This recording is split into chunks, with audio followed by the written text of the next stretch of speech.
Welcome back, my friends, to another chapter of Faces of History, the show where we breathe life back into the dust of the ages and look our ancestors in the eye.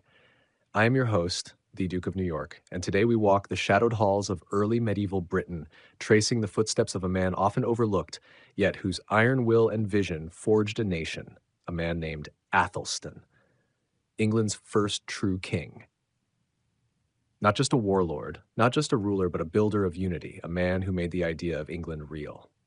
Sit back, pour yourself something warm. Let us drift back over 1,000 years to a world of divided kingdoms, Viking raids, and an uncertain dawn. Athelstan's story begins in a time when England as we know it did not exist. It was not one kingdom, but many, fragile realms carved out by ambition, blood, and the restless swing of the Viking axe. He was born around the year 894, at a time when the air itself seemed heavy with dread. The Viking great heathen army had torn through England a generation before, devouring entire kingdoms, Northumbria, East Anglia, half of Mercia. Only Wessex, the last English stronghold, clung to freedom under Athelstan's grandfather, Alfred the Great, the wise, war-weary king who had turned back the Norse tide at Edington. Into this cauldron of uncertainty came Athelstan, a child with royal blood but not born to comfort. His mother, Ecgwin, was noble but not of the royal house. Some chroniclers whispered she was little more than a concubine, though others argued she was properly wed to Edward the Elder, Alfred's son and heir. This rumor, this stain of questionable birth, would haunt Athelstan all his life, fester in the hearts of rivals, and add to the burden he would carry onto the throne. But young Athelstan was not just any royal child. From the cradle, he was watched by one of history's sharpest minds, his grandfather Alfred. Stories tell us Alfred saw promise in his grandson's keen eyes and quick mind. He is said to have draped the boy in a cloak fit for a prince, buckled a jeweled sword at his waist, and given him a dagger of exquisite craftsmanship. These were not mere gifts. They were a prophecy in silver and steel. This boy was marked to rule. His childhood was not soft. While other children might have learned their letters by the hearth, Athelstan was reared in the smoke of Alfred's court, a place that was half monastery, half military camp. He learned his psalms and prayers beside the clash of sword practice.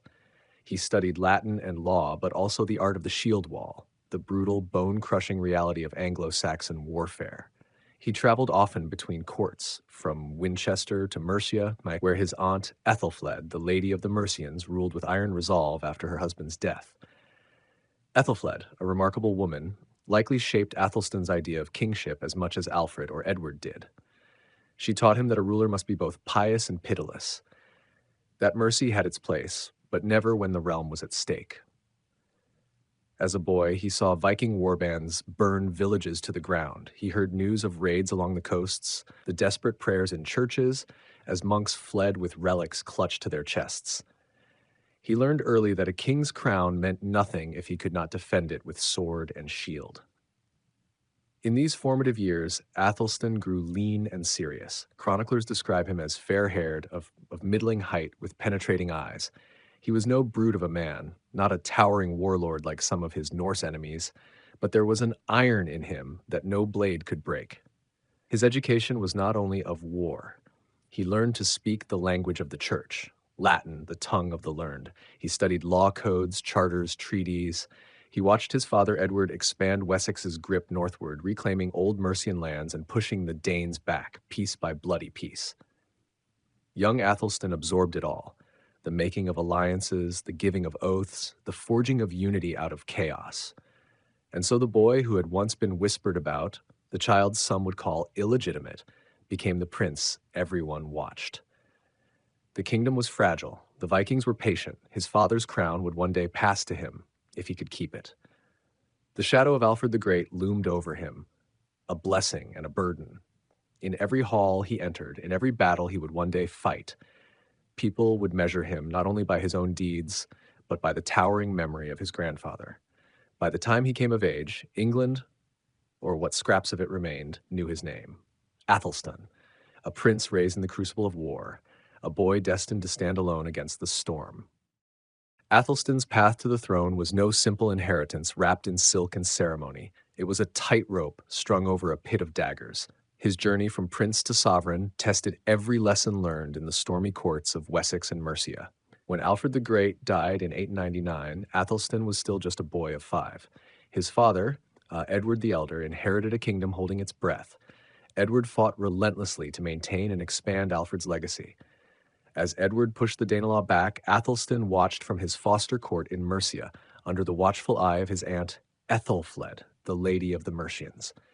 It was in Mercia, that proud Midlands kingdom, older than Wessex itself, that Athelstan truly grew into a prince of promise. Ethelfled raised him not merely as a spare heir of Wessex, but as the hope of a united English realm. Under her tutelage, Athelstan learned to navigate the delicate dance of alliances, how to keep the Mercians loyal to a king from the south, how to respect old customs while forging new power. He rode with Mercian warbands against Viking strongholds, led raids to reclaim burhs, fortified towns that were linchpins of control in the shifting patchwork of English and Norse lands. When Ethelfled died in 918, the Mercians did something astonishing. They chose Athelstan as their leader. Here was a young man in his 20s, already a warrior, a diplomat, and a beacon for their hopes. They called him King of the Mercians in all but name, the first real sign that Athelstan's destiny was not just to inherit, but to unite. Yet back in Wessex, storm clouds gathered. Edward the Elder still ruled, and the great nobles of the south eyed Athelstan with suspicion. Many distrusted his Mercian ties. Some resented his mother's questionable royal status. When Edward died in July 924, the realm did not fall neatly into Athelstan's hands. Instead, it cracked along ancient fault lines. In Wessex, the nobles quickly crowned Elfweard, Athelstan's younger half-brother, a boy raised at the southern court, more acceptable to the old West Saxon guard. Athelstan, meanwhile, was backed by the Mercians, who refused to bend the knee to anyone but him. For a few tense weeks in that summer of 924, England balanced on the blade of a knife. 2 sons, 1 throne, 2 crowns. Civil war loomed like thunder on the horizon. Then, in an eerie twist, Elfweard died barely 16 days after his father. Some said by fever. Others whispered darker things. Poison, perhaps, though no proof ever surfaced. With Elfweard gone, the path seemed clear. Yet even then, the nobles of Wessex dragged their feet. They would not crown Athelstan immediately. Months passed as they tested him, as they schemed, as they tried to bend him to their will. The Mercians urged him to push south by force, to take the crown at sword point. But Athelstan understood power did not lie only in steel. It lay in legitimacy, in ceremony, in the minds of men. Finally, in September 925, Athelstan was crowned King of the Anglo-Saxons at Kingston upon Thames, the symbolic meeting place where Wessex and Mercia's roads crossed. His coronation was no ordinary affair. He wore not only the diadem of Wessex, but the loyalty of Mercia, binding the 2 great English peoples under one ruler for the first time since the Viking flood had swept their fathers and grandfathers from their halls. Yet his claim was far from secure. Northumbria, that last bastion of Viking kingship in England, remained defiantly Norse. The Scots in the north watched him with wary eyes. The Welsh princes tested him at every border. Rival claimants stirred whispers in the shadows, waiting for the new king to stumble. Athelstan knew he could not rest. He traveled tirelessly across his realm, stamping out dissent, binding his earls with oaths, rewarding loyalty, and stripping power from those who refused to bend the knee. He gave lands to churches and monasteries, not just out of piety, but to weave the church's power into his own. Coins bearing his face spread through markets from the Thames to the Humber, a silent proclamation: this land, these people, they are mine. By diplomacy and by sword, by marriage alliances and brutal reminders of who ruled, Athelstan made the fragile crown of Wessex into the Iron Crown of England. Every step he took south or north was watched by enemies who waited for him to fail. Every burh he fortified, every border he secured, every charter he signed, each was a nail in the coffin of the old divided kingdoms. By the end of the 920s, Athelstan was not merely king in name. He was king in fact, a ruler whose reach extended from the southern coasts to the edges of the wild north, from the Welsh marches to the North Sea shore. But the greatest test still lay ahead. A test that would come to him on a misty battlefield, where his claim would be written not in ink and wax, but in blood and steel. Athelstan did not wear his crown as a mere ornament. To him, kingship was not an inheritance, it was a mission. The throne he took in Kingston upon Thames in 925 was not yet the throne of England as we know it. It was a promise, fragile, contested, but alive. To make that promise real, Athelstan needed to do something no English king before him had managed. Bind all the warring peoples of this island, Saxons, Mercians, Northumbrians, Welsh, and even the Scots, under one scepter. The first challenge lay to the north. Northumbria, that wild and ancient land of monasteries and Viking fortresses, remained a nest of defiance. York, Eoforwic, as the Anglo-Saxons called it, was the jewel at its heart. A city rich from trade with Dublin and Scandinavia, fiercely Norse in spirit and politics. It was ruled by Sihtric Ceis, a cunning Danish king and one of the last great Viking rulers on English soil. Athelstan knew that to be king, in truth, he needed York. But rather than storm its walls immediately, he used a weapon sharper than any sword: diplomacy. He arranged a marriage between his sister and Sihtric himself, a union meant to buy time, seal an uneasy truce, and inch Northumbria closer to his grasp. But Sihtric died only a year later in 927, and his death cracked open the gates. Athelstan seized the moment with cold efficiency. He marched north at the head of his army, a force of West Saxons and Mercians bound together by loyalty and fear. York fell without a major fight. The Viking lords, lacking a strong leader, bent knee. For the first time since the Viking Age began, all the ancient English kingdoms, Wessex, Mercia, East Anglia, and Northumbria, answered to one king. But conquest alone would not hold them. So Athelstan did what his forefathers could not. He forced the kings of the fringe, the Welsh princes and the Scottish king Constantine VI, to come to him at Emont in 927 and submit in person. In a solemn gathering, they swore loyalty and gave hostages, the currency of trust in that brutal age. For that brief moment, even the restless north bowed before him. Athelstan did not stop there. He knew a kingdom stitched by conquest alone would tear apart at the seams. So he turned to law, the ancient backbone of order. He issued some of the most detailed law codes of any early medieval king. His decrees tackled everything from theft and treason to the treatment of orphans and the punishment of corrupt reeves. He demanded fair weights and measures in markets, protection for church lands, and the proper keeping of the peace. These laws were not idle words. Athelstan traveled constantly, holding grand assemblies, white najmots, where nobles, bishops, and reeves were summoned to swear fealty and hear his judgments. He presided over these councils with an unblinking eye, dispensing justice, rewarding loyalty, and making clear that no earl or thegn stood above the crown. He strengthened the coinage, the lifeblood of any kingdom. Silver pennies bearing his image spread from London to York to Chester. Each one carried not just value, but a message: the king's face, the king's authority, the king's promise to protect trade and prosperity. And then there was the church, the beating heart of Anglo-Saxon life. Athelstan knew faith was as mighty a tool as the sword. He forged close bonds with leading churchmen, lavished gifts on monasteries, and encouraged the copying of sacred texts. Monks and bishops, in turn, spoke of him as God's anointed, the rightful unifier of the English people. He founded new religious houses and strengthened old ones, like Malmesbury Abbey, where he would one day lie in rest. But Athelstan's ambition reached beyond the island's shores. He turned his sisters into pawns on the great chessboard of Europe. One by one, they were married to kings and princes, to Otto, the future Holy Roman Emperor, to Hugh the Great of Paris, to the rulers of Burgundy and the Low Countries. Through these marriages, the name of Athelstan, Athelstan Rex, rang through the courts of Europe. Foreign chroniclers spoke of him with the same awe they reserved for emperors. Athelstan's court glittered with scholars, diplomats, and warriors from far lands.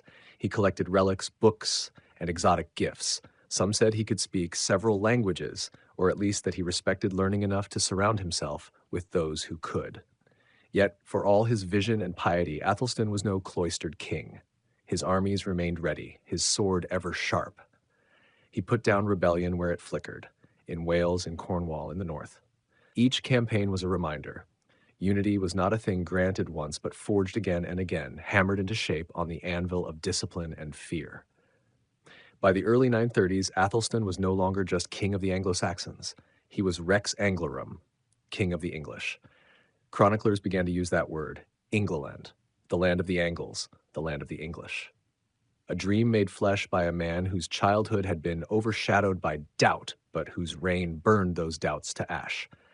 But unity invites envy. Power draws enemies like carrion draws wolves. And so, in the twilight of his reign, the greatest threat yet rose to test whether Athelstan's kingdom was merely lines on parchment, or lines that would hold, written in the blood of all who would dare to erase them. By the early 930s, Athelstan stood at the pinnacle of his power. He had forged the vision of a single England from a patchwork of feuding kingdoms and Viking enclaves. He had bent the Welsh princes and the Scottish king to his will. He ruled as no English king had before him, king not just of lands, but of an idea, a united realm of the English people. Yet even the mightiest walls must be tested, and Athelstan's walls were about to feel the full force of the North's ancient fury. For not everyone accepted this new England. The Norse of Dublin, the Scots, the Britons of Strathclyde, they saw his unity as chains. They saw his crown as a threat to their independence, their old claims, their proud lineages. In 937, these old enemies made common cause. An unlikely alliance took shape. Olaf Guthfrithson, the Viking king of Dublin, young, daring, burning with the dream of carving a new Norse kingdom in Northumbria. Constantine II, king of the Scots, aging but cunning, jealous of Athelstan's reach into the north. And Owen, king of Strathclyde, ruler of the Britons west of the Pennines, guardians of an older Celtic world that refused to die quietly under Saxon boots. Together, they forged a grand coalition, an army unlike anything seen in Britain for a generation. Long ships slipped across the Irish Sea, carrying Norse warriors hungry for plunder and land. Scottish clans gathered at Constantine's summons, their chieftains ready to break Saxon rule once and for all. Strathclyde's horsemen rode south, hardened by the hills and mist. Their goal was clear: to smash Athelstan's rule, reclaim Northumbria for the Vikings, push back the Saxon tide, and remind the South that the North would bow to no king. Athelstan, though caught off guard by the size of the threat, did not hesitate. He called up his fyrds, the levies of Wessex, Mercia, and newly subdued Northumbria. Earls and thanes gathered their household warriors. Monks prayed for victory. Blacksmiths hammered spears and swords through the night. No chronicler recorded the precise site where these two worlds would collide, the place called Brunanburh. Some say it was near modern-day Brunanburh on the Wirral. Others argue over fields from Yorkshire to Lancashire. But wherever it lay, its name would echo through the centuries as the crucible of England's survival. The armies met in late 937. Imagine the scene. Shield walls stretching across a gray dawn, banners of dragon and cross fluttering in a cold wind. Athelstan and his half-brother Edmund, a boy barely into manhood, fighting alongside his king, rode among their men, stealing them with words of faith and fatherland. Facing them, Norse berserkers, clad in mail and iron helmets, axes thirsty for Saxon skulls. Scottish spearmen, their war cries rising over the moor. Strathclyde riders, light and fast, ready to strike at the flanks. The clash came with the thunder of iron. Shield met shield, spear met flesh. The Anglo-Saxon chronicle, usually so spare and measured, bursts into fierce pride when it speaks of Brunanburh. No greater slaughter was there in this island ever yet, of people slain, before this by the edge of the sword. Athelstan's warriors held the line as wave after wave crashed against them. In the swirling chaos, his household troops, seasoned warriors, mailed and disciplined, anchored the center. Edmund, the boy prince, is said to have fought with reckless courage, driving back the enemy at a critical moment when the shield wall buckled. The Viking king Olaf, so full of ambition, saw his lines break under the relentless Saxon push. The Scots fled first, their king Constantine watching his own son fall in the melee, a loss that would haunt him for the rest of his days. The Strathclyde Britons, once fierce, now scattered under the rain of Saxon blades. As dusk fell, the fields ran red. The invaders left behind thousands of dead, Norse jarls, Scottish thanes, Celtic chieftains. Olaf escaped with the ragged remains of his fleet, slipping back to Dublin's dark harbors. Constantine limped north, broken in spirit, his dreams of northern dominance drowned in the mud of Brunanburh. For Athelstan, Brunanburh was more than a battlefield victory. It was the thunderous declaration that his kingdom was real, not a fragile dream stitched by law codes and oaths, but a nation that could stand or fall on the courage of its people. The invaders had hoped to shatter England back into pieces. Instead, they had welded it shut in blood. The chroniclers, drunk on pride, wrote poems to immortalize it, lines that would echo down the centuries.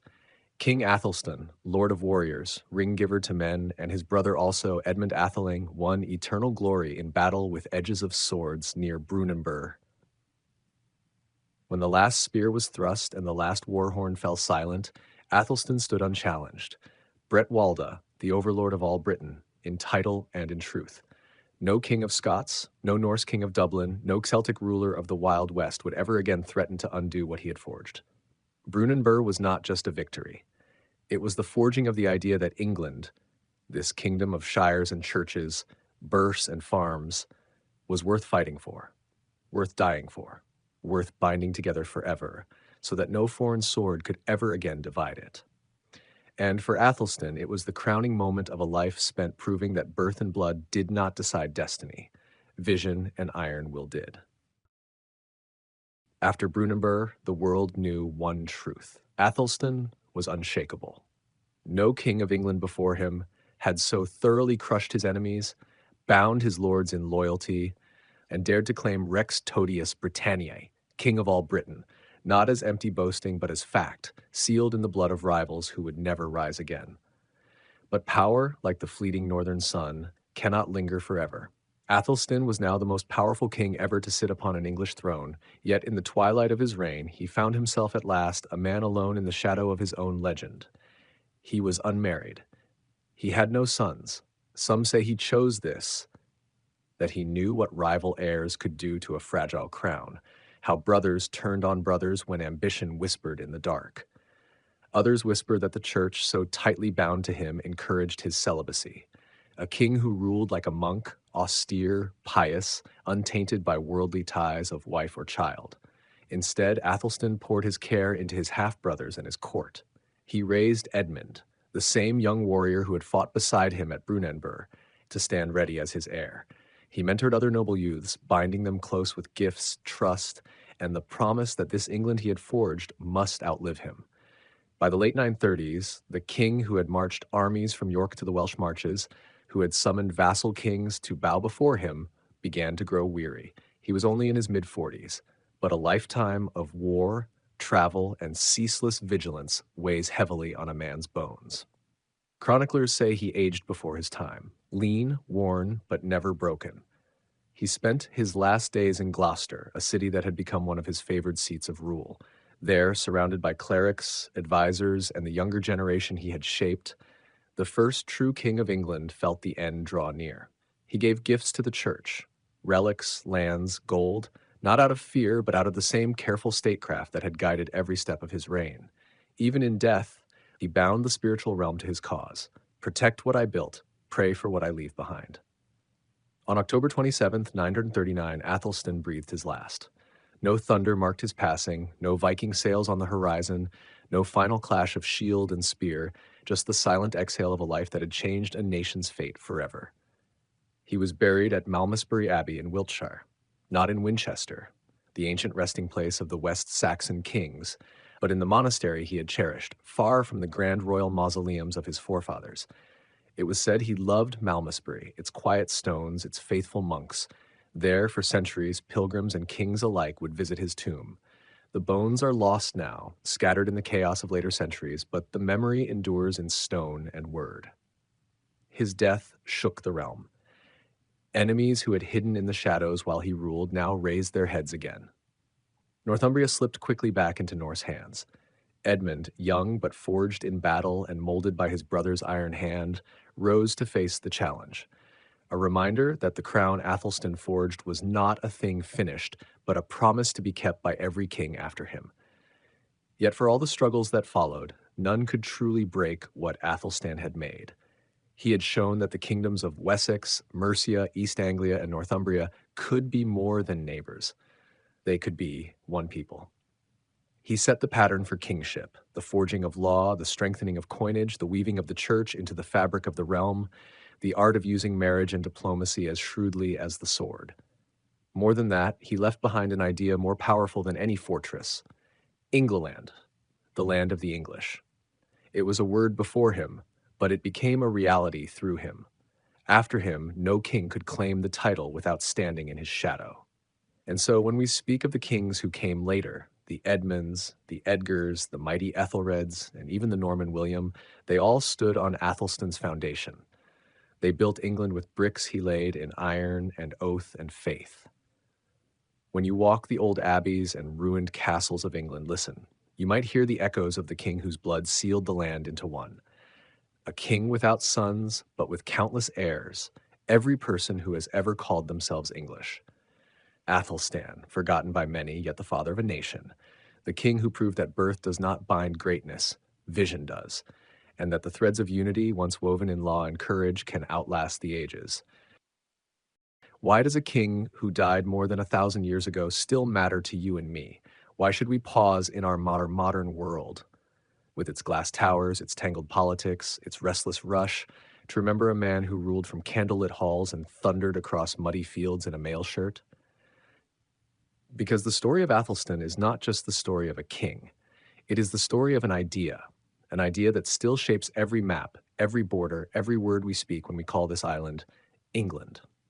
Before Athelstan, the land we now call England was a puzzle of pieces: Mercia, Wessex, East Anglia, Northumbria, old kingdoms with old grudges. Each spoke its own dialect, clung to its own customs, knelt to its own petty king or Viking warlord. It was a land divided by rivers and rivalries, bound together only by loose threads of faith and fear of the Norse. Athelstan made those threads into rope strong enough to bind a people who had spent centuries tearing each other apart. He showed that unity was not simply a matter of conquest, though he could swing a sword as well as any Norse raider, but of law, loyalty, and the quiet power of shared identity. His vision was that the people of these island fields, forests, and fens could stand as one.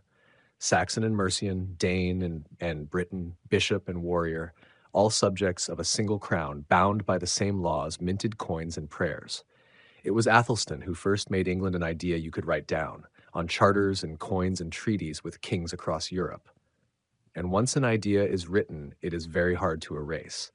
But Athelstan's legacy is not only in borders drawn on parchment, it is in the very bones of what it means to be governed. When he strengthened the rule of law, he planted the seeds for the English legal tradition, that stubborn belief that even the powerful must answer to something higher than themselves. His councils, his charters, his assemblies, these were the ancestors of Parliament, of the idea that the king did not stand alone above the people, but ruled in dialogue with them. His reign tells us something else too, that greatness does not come prepackaged in bloodlines or titles. Athelstan was born to whispers of doubt.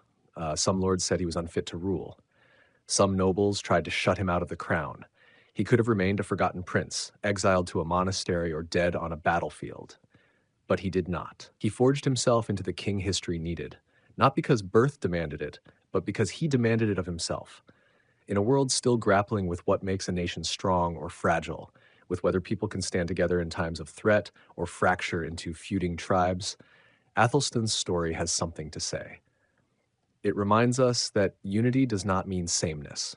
It means finding strength in shared purpose, binding rival hearts to a bigger hope. Today, when we speak of England, we speak his legacy. In every town name ending in tun or borough, in every parish boundary that once traced his birth, in every law that grew from his royal codes.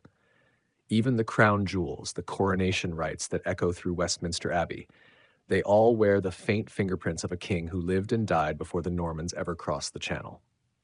So, when we pass the cold stone of ruined abbeys or the battered battlements of old castles, we are not just looking at history, we are looking at the ghost of an idea that refused to die, that a people, once divided, could stand together, that a king could be more than a warlord. He could be a shepherd of laws, a patron of faith, a guardian of peace, bought with courage. In remembering Athelstan, we remember that the past is not dead. It is buried beneath our feet, spoken in our language, carried in our stories.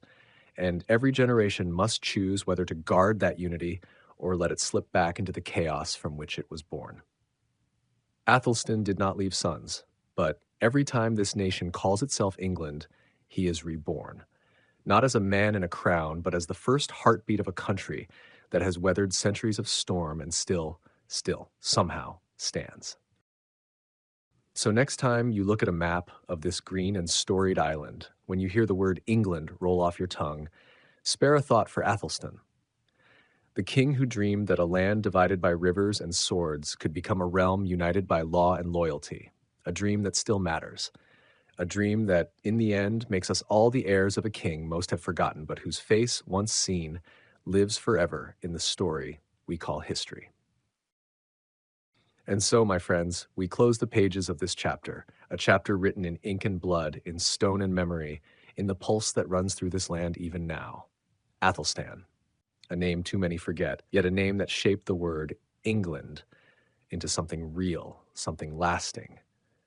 From a boy born in the shadows of doubt to a king who stood unchallenged at the heart of an island once carved by Viking axes and ancient tribal rivalries. He never sought glory for its own sake. He never sat idle in halls of gold while the edges of his realm burned. He wore the crown not as an ornament, but as an armor. Athelstan knew what so many rulers forget, that a kingdom is not its palaces or coins or titles, but its people, bound by a promise that their lives matter, that their children's children will stand on the same soil and call it home. Tonight, as you sit back and let this story settle in your bones, remember that the faces of history are not distant ghosts. They are reminders, sometimes warnings, sometimes torches in the dark. They whisper to us, what will you build? What will you protect? What dream will you pass on when your own crown, whatever shape it takes, must be laid down? We live in a world where unity feels fragile again, where storms test the threads that bind us together. In these moments, Athelstan's story is more than a lesson. It is a challenge to stand for something larger than ourselves, to guard what we inherit, to mend what is broken, to forge unity where division would be so much easier. And that, dear listeners, is why we gather here, night after night, on Faces of History, to breathe life into the dust, to stand eye to eye with the people who walked before us, and to find in their struggles, their triumphs, their flaws, and their dreams some spark that lights our own uncertain roads. So, as you blow out your candle or close your eyes under the hum of your modern world, remember Athelstan, the king who dared to bind this land together and whose dream still beats in every village church bell, every stone wall marking an ancient border, every hand that signs a charter or a law meant to hold the powerful to account. May we guard that dream. May we be worthy heirs. Until next time, I am your host, the Duke of New York, and this has been Faces of History. Thank you for walking these shadowed halls with me. Good night.